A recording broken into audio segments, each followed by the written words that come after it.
அனைவருக்கும் வணக்கம். மீண்டும் ஒரு கருத்து பதிவின் மூலம் உங்களை சந்திப்பதில் மகிழ்ச்சி அடைகிறோம். இன்றைய கருத்து பதிவில் நாம் தமிழர் கட்சியின் தேர்தல் விஞ்ஞாபன அறிக்கை வெளியீடு தொடர்பான ஒரு கருத்து பதிவை வழங்கலாம் என்று கருதுகிறோம். அதன்படி இன்றைய கருத்து பதிவு தொடர்கிறது. நீங்கள் எங்களுடைய சேனலை பார்ப்பதற்கு முதல் தயவுசெய்து சப்ஸ்கிரைப் செய்யுமாறு கேட்டுக்கொள்கிறோம்.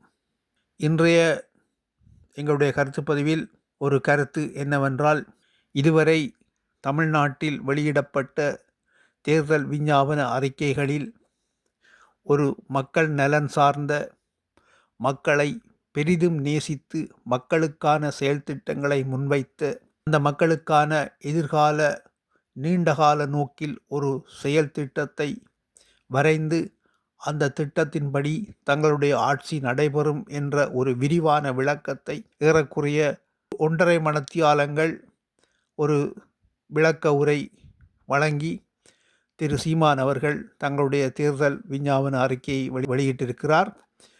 அதன்படி அனைத்து தரப்பு மக்களும் பயன்பெறக்கூடியவாறான அந்த தேர்தல் அறிக்கை, இதுவரை தமிழ்நாட்டில் பானை தருகிறோம், சட்டி தருகிறோம், 500 ரூபா தருகிறோம், 1000 ரூபா தருகிறோம், சைக்கிள் தருகிறோம், மோட்டார் சைக்கிள் தருகிறோம், ஆடு தருகிறோம், மாடு தருகிறோம், சினிமா பார்க்க டிக்கெட் தருகிறோம், சினிமா தியேட்டர் கட்டி தருகிறோம், பார் திறக்கிறோம், இப்படி மனித வாழ்க்கைக்கு அவசியமற்ற கவர்ச்சிகரமான போலி திட்டங்களை அறிமுகப்படுத்தி மக்களை ஏமாற்றி பிழைப்பு நடத்தி வந்த அந்த கட்சிகளுக்கு மத்தியில் மக்களை விரும்பும், மக்கள் நலன் சார்ந்து சிந்திக்கும் ஒரு சிறந்த தலைமை உள்ள நாம் தமிழர் கட்சியின் தேர்தல் விஞ்ஞாபன அறிக்கை என்பது மிக மிக வரவேற்புக்குரியதாகவும் சகலராலும் ஏற்றுக்கொள்ளக்கூடிய ஒரு சிறந்த திட்டங்களை அடக்கிய தேர்தல் விஞ்ஞாபன அறிக்கையாக வந்திருக்கிறது என்பதுதான்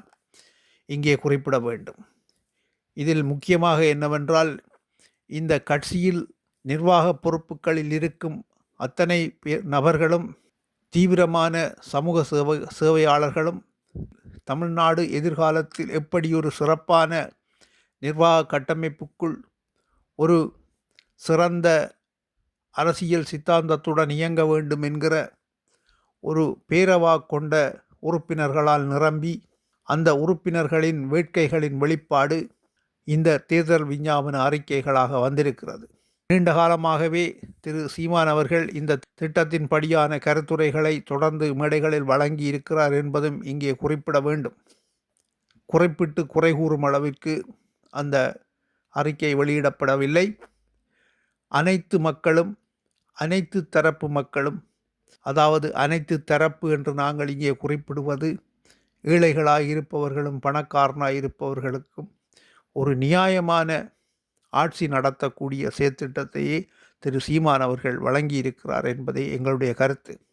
அதிலும் இதுவரை காலமும் பெருந்தலைவர் காமராஜர் அவர்களின் ஆட்சிக்கு பிறகு ஒரு சிறந்த மக்கள் நலன் சார்ந்த தேர்தல் விஞ்ஞாபன அறிக்கை வெளியிடப்பட்டிருக்கிறது என்றால் அது நாம் தமிழர் கட்சியின் இந்த வருடத்துக்கான தேர்தல் விஞ்ஞாபன அறிக்கைதான் என்று அனைவரும் மார்தட்டி சொல்லலாம். நாம் தமிழர் கட்சி ஆட்சி அமைக்கும், இந்த தேர்தல் விஞ்ஞாபன அறிக்கைகள் அத்தனையும் செயல்படுத்தப்படும், தமிழ்நாடு வளர்ச்சி பாதையில் வீறுநடை போடும் என்பதே எங்களுடைய கருத்து. நன்றி, வணக்கம்.